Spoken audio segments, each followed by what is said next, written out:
Deus tem planos para cumprir em nossas vidas. Essa é a mensagem de toda a Bíblia e é isso mesmo que estamos estudando aqui no Encontro com a Palavra, escrito pelo pastor Dick Woodward e narrado pelo pastor Edson Bruno. Fique atento a mais um programa que o Ministério Cooperativo Internacional leva a você. Com você agora, pastor Edson Bruno.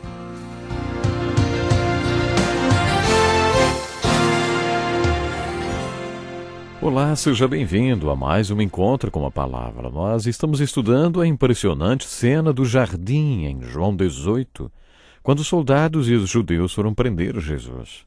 É bom lembrar você que nós estamos estudando o Evangelho de João, versículo por versículo, e agora estamos estudando João, capítulo 18. Quando eles se aproximaram, Jesus se adiantou e perguntou: "A quem vocês estão procurando?" E eles responderam: "A Jesus de Nazaré." E o Senhor respondeu: "Sou eu." Ao dizer isto, conforme comentamos, manifestou-se a deidade de Jesus. Jesus era totalmente Deus e totalmente homem. Portanto, neste primeiro parágrafo do capítulo 18 de João, ele é Jesus de Nazaré. Esse é o seu lado humano. A cidade de Nazaré não era um lugar muito bom para se morar naquela época. Mas quando Jesus disse, "Sou eu", eles caíram ao chão, demonstrando que ele não era apenas totalmente homem de um lugarzinho chamado Nazaré, mas também totalmente de Deus. Então, novamente lhes perguntou: "A quem procuram?" E eles disseram: "A Jesus de Nazaré." Jesus respondeu: "Já lhes disse que sou eu.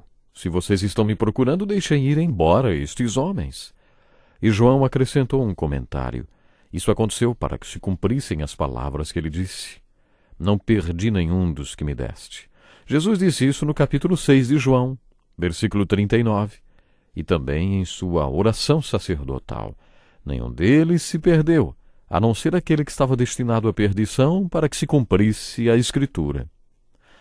Neste momento, aconteceu um incidente muito interessante envolvendo Pedro. Simão Pedro, que trazia uma espada, tirou-a e feriu o servo do sumo sacerdote, decepando-lhe a orelha direita. O nome daquele servo era Malco.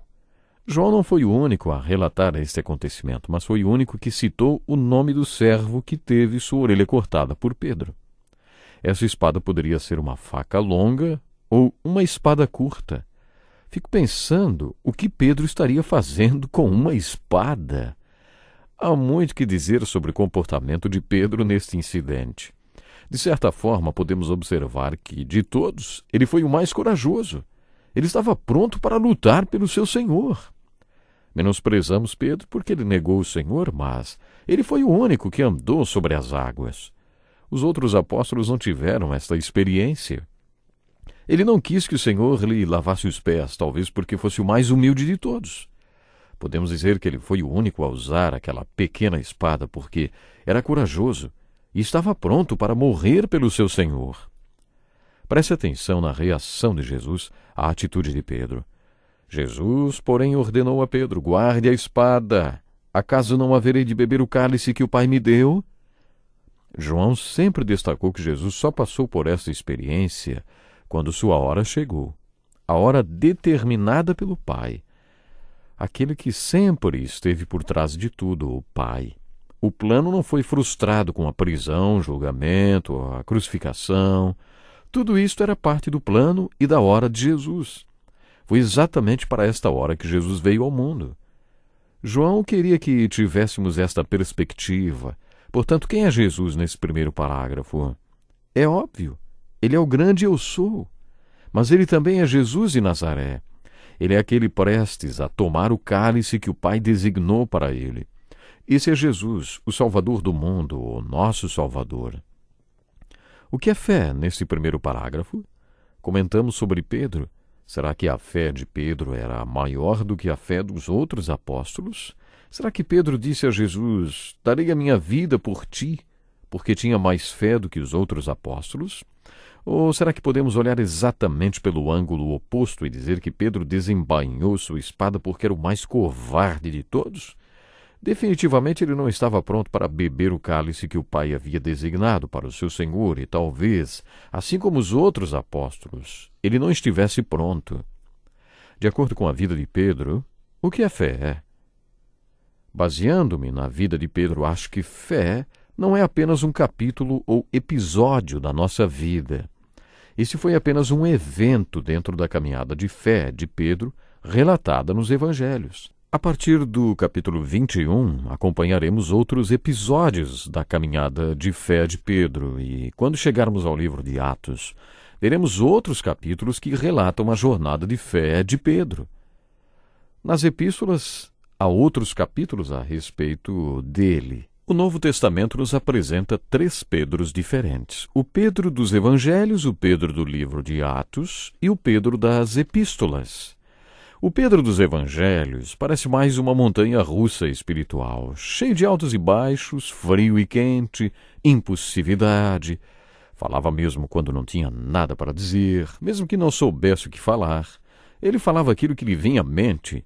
O Pedro dos Evangelhos é muito humano, vamos dizer assim. O Pedro do livro de Atos não é mais uma montanha-russa, não.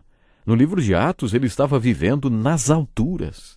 A diferença, é claro, aconteceu no Pentecoste.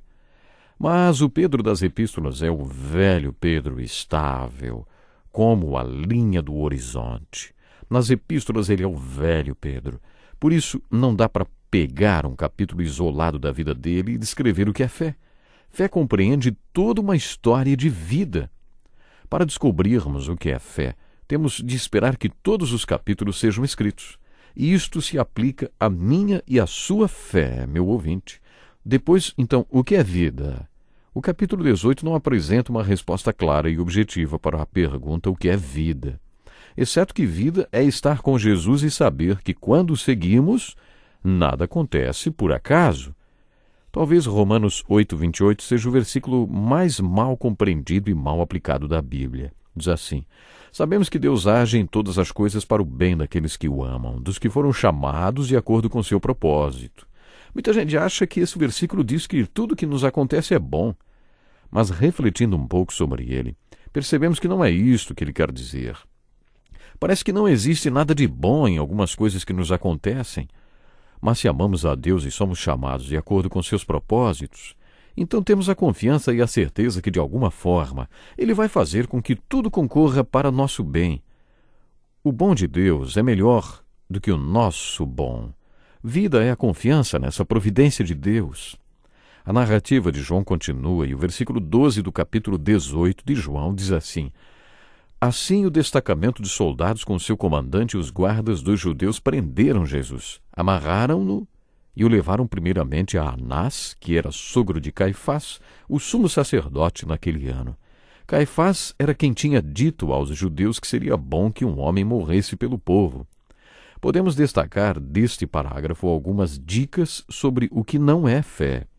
Veremos alguns exemplos negativos do que não é fé na narrativa de João. Os soldados prenderam Jesus. Ele foi amarrado. Talvez este fosse apenas um procedimento padrão, assim como acontece com qualquer um que é preso hoje. Depois levaram-no para Anás.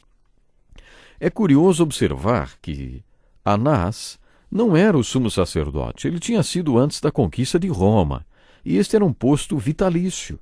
Mas Anás, ele era um corrupto conhecido por todos.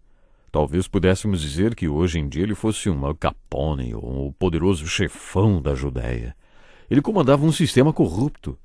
Falamos sobre esse sistema corrupto quando estudamos o capítulo 2 e a limpeza que Jesus fez no templo. Os peregrinos que vinham de todo o mundo para a comemoração dos dias santos tinham de fazer sacrifícios de animais para serem considerados purificados. Parte deste esquema era considerar qualquer animal que não fosse comprado no pátio do templo como impróprio para o sacrifício.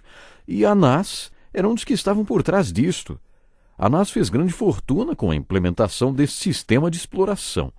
Ou seja, todo mundo tinha que comprar um animal no pátio do templo. Caso contrário, o animal era impróprio para o sacrifício.